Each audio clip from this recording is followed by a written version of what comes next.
Hello everyone, so welcome back to another video. So this is my ongoing series of messing around with Unreal, learning new bits of it, and implementing all of this into my 3D ring menu, which is inspired by Tomb Raider. And the idea is this is all going to go into my main project eventually. So, stuff that I haven't shown off, I think was this little torus item the last time, where if we pick it up, we actually get the ability to zoom in now. This is one thing that I was trying to do previously, which was to be able to smooth zoom in and out. So if we hit it, kind of zoom in on the character's ass for the moment because it's in third person, so we'll zoom in on his stomach. But basically, once we pick up this item, we can then run around and press E, and it'll toggle zoom, and the zoom is nice and smooth. And that was kind of inspired by, I think, Half-Life 2's zoom, because originally I had it where it would just be a flip-flop on a value. So it just immediately go from one to the other in like one frame, and it was really jarring. So now, using a timeline and the FOV,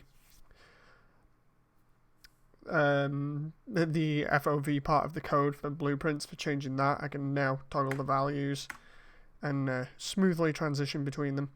And of course we've got the two flashlights, which I showed you the last time, where we pick up those. If we go to inventory here, we can now turn on and off the flashlights. This was a cool feature that I'd done the last time, which is really cool. And the new one, which is, the best way to describe this is, it's like having ammo or pickups where you have a certain amount of them and you want the player to be careful of what they've got so they don't run out, or you want to scatter them throughout the level and have the player be able to pick them up and only use so many until you've got none left.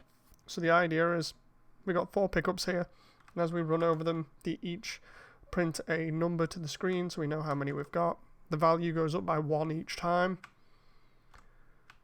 And then when we get to the last one, the 4th one, we can then see that if we go to our inventory, we now have this new item, and if we press use on it, it now prints the string and goes down -1.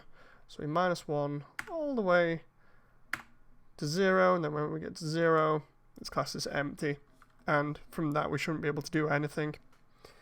But the crazy thing here was trying to get this to work properly, because originally I had it where I was only referencing singular items for like these, because these are just standard pickups for like your small flashlight, your large flashlight, your body camera and stuff. So with these are going to be more like flashlight batteries, and again, I wanted this to be a bit like Tomb Raider or Resident Evil classics, where you would pick up the batteries, there'd be lots of them throughout the level, and you'd be able to pick them if you want. You'd only be able to carry so many, and when you started using them, the counter would count down.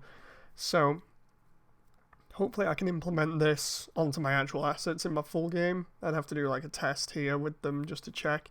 But the important thing here was, because I was referencing those other ones as individual assets, it was easy to get them to pick up. With these ones, I had to do a get all actors of class and then link the array to the event dispatcher.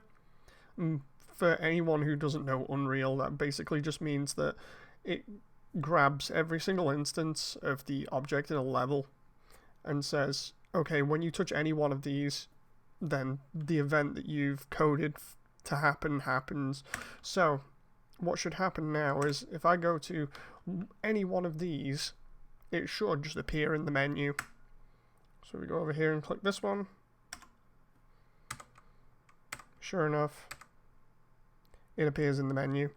So before, what was happening was I'd have to go to a specific one and walk over it, and it would appear, and none of the other ones would, or I'd have to like walk over to one and then walk over to the next one, and what would happen was it would toggle my event on and off, and it was really annoying. So I had to put a do once only node on this, so as it kind of states, it only runs once in the code, and then after that it doesn't need to do it again because it's already appeared once.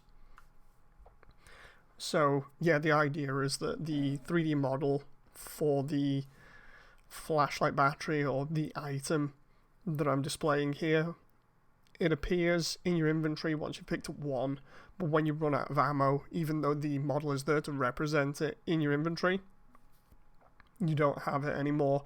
what I might do is have it so that when it reaches 0, it gets rid of the model, so it's not there anymore, so you know you've not got any left, because it might be confusing just leaving the 3D model there.